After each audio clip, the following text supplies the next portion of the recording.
Police are still looking for suspects following a police chase through the streets of East Longmeadow and into Springfield. We have an update. Robbers used an air conditioner to break into a home on Pleasant Street. Just ahead, how not to become a victim of this growing trend. More fallout as the largest physicians group in Western Mass tries to reorganize after filing for Chapter 11 bankruptcy. We let you know if their East Longmeadow office will be affected. And the Spartans return to the gridiron Friday against Putnam, looking to improve their record and their playoff chances. We have a preview of Friday Night Football just ahead on ELCAT News Update.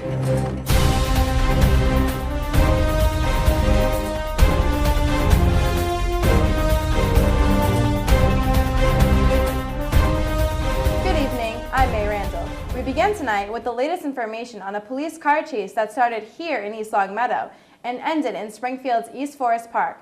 Police tonight are still looking for 3 suspects. East Longmeadow Police Sergeant Pat Manley says the incident happened early Tuesday morning. An EL officer spotted a gray Mercury Cougar on North Main Street and ran the license plate. And the plate didn't match the car and it was expired. It wasn't a valid plate. So he puts on the blue lights and the motor vehicle pulls to the curb.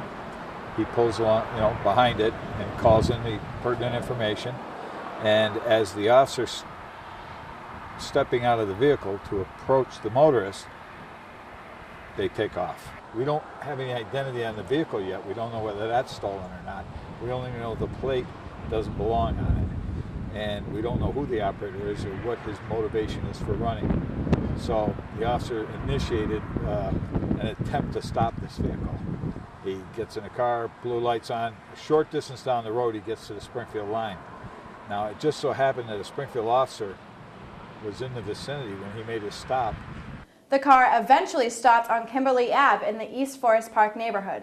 Police say all 3 suspects jumped out and ran and managed to escape. They pursue for a short distance. I believe the vehicle tried to make a turn onto a side street or something and ran up on the curb. The occupants of the vehicle jumped out and fled. The officers checked the area. We assisted Springfield in Springfield, just over the line a little ways. Police are still trying to figure out who owns the Mercury Cougar and who was behind the wheel. The car has not been reported stolen. Anyone with information is asked to contact the East Longmeadow Police Department. A break-in on Pleasant Street may have you thinking twice about where you place your air conditioning unit. Police say 1 or more suspects gained entry into the house by pushing an air conditioner on the first floor. The incident happened Thursday, October 2nd at about 6 p.m. Police are still looking for suspects. Once again, Sergeant Pat Manley. We had a break into a home on Pleasant Street, which is one of the main roads of town. It's a connector road. It goes through town and connects over to Porter Road, to Wilbraham, and it's a heavily traveled road. You wouldn't suspect that you would get a break-in on such a heavily traveled road. 1 or more persons pulled in the driveway, went up to the house, removed an air conditioner, gained access to the home, and removed some items. We think that there were more than 1 because one of the things reportedly taken was a big TV. An update now on a story ELCAT brought to you last week. As anticipated, Hampden County Physician Associates has filed for Chapter 11 bankruptcy protection. The group is one of the oldest and largest in Western Mass, with offices across the region, including an urgent care and sleep center here in East Longmeadow. According to papers filed at the U.S. Bankruptcy Court in Springfield, the group has 68 healthcare providers, including doctors, physician assistants, and RNs, serving 55,000 patients. On Tuesday, an attorney for Hampden County Physician Associates outlined plans for the reorganization. According to published reports, about half of the group may be sold to Sisters of Providence Health System. The group is reportedly looking to close at least 9 of its locations, including Wilbraham and Springfield. So far, no word on if the East Longmeadow facility is in jeopardy. October marks National Fire Safety Awareness Month. Here in town, the EL Fire Department is hosting one of its most popular events this weekend at the firehouse.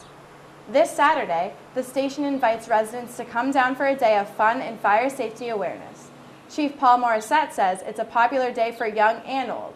This year we're providing pizzas again, many demonstrations, fire safety handouts. We'll be doing the auto extrication, the ladder climb. The kids can come and spray water. So it's an exciting day for the families. Morissette also says before firing up those gas or wood fireplaces and furnaces, now is the time to do some fall cleaning. Have your chimney checked, replace outdated carbon monoxide detectors, and put fresh batteries in those smoke alarms. Chimneys need to be cleaned, fireplaces need to be cleaned, inspected, wood stoves as well. Your gas furnaces and oil burners need to be serviced, as per the manufacturer's recommendations. Oil burners are at least once a year. Your pellet stoves, the same way. They got to be cleaned and operating correctly to burn correctly. Again, carbon monoxide is a silent killer. You don't know it's there. Again, this year's Fire Safety Awareness Day in East Longmeadow is Saturday, October 11th from 12 to 3 at the fire department. On to Spartan sports, the girls varsity soccer team racked up another win this week. The Lady Spartans took on the Longmeadow Lancers Tuesday night. Right off the bat, senior forward Shannon Kennedy fired in a rebound, giving East Longmeadow an early lead. EL dominated from start to finish. Minutes later, junior forward Kate Beluzzo found the back of the net to make it 2-0. Second half action, much of the same with most of the pressure on Longmeadow. Freshman midfielder Leanna D'Alessio with a great pass to the feet of junior Kylie Casey, who struck it past the Lancers keeper. 10 minutes later, Kennedy strikes again off a pass from Beluzzo. The final score, 4-0 Spartans. The girls need just one more win to clinch a playoff spot. They face an always tough Pittsfield team later this week. Looking ahead to Friday night football, the Spartans take on Putnam at home, the last home game of the regular season. The boys are coming off a convincing win against Holyoke last Friday night, but they are not taking anything for granted. Putnam is known for having a strong defense. Back on the practice field this week, the Spartans are leaving nothing to chance. As far as we go in the playoffs, our mentality has always been one practice at a time, one game at a time, and there's a lot of football left before the playoffs. So our focus right now is Putnam. So it's senior night for our kids. Hopefully, if things go well for us the rest of the way out, we'll get another home game here, but we're approaching this now like senior night for our guys, and it's against Putnam, and we want to send them off with a good win. We have so much respect for what the group has done for our program that as a coach, I'm not preparing for the playoffs right now. I'm preparing for Putnam. So we definitely have the kids to get there, but right now we want to put a good 4 quarters together Friday night. We haven't been able to do that yet. We've put 3 good quarters together and sporadically had some really good games we put together, but we got to put it together for a full game. So no playoff talk for me yet. I'm just thinking about Putnam. No doubt, the Beavers defense is doing a bit of planning on their own, figuring out just how to put a stop to junior running back Mike Magipinto. Magipinto leads all of Western Mass with 831 rushing yards. Just got to take it one play at a time, just work together as a team, not focus on it, because when you focus on numbers going into games, you never play well, you're never satisfied with what you're doing. So just got to go in there even keeled, and just Putnam's a good football team, so we got to focus on getting a good team win. Putnam's a very good football team. It's going to be a battle, but I think we can come out on top. We have a good football team. So. Again, the Spartans take on the Putnam Beavers Friday night at home. Kickoff is 7 p.m. However, Friday is also senior night. With 14 seniors, it will be bittersweet. Well, it's going to be an emotional night, and all our parents are going to be there.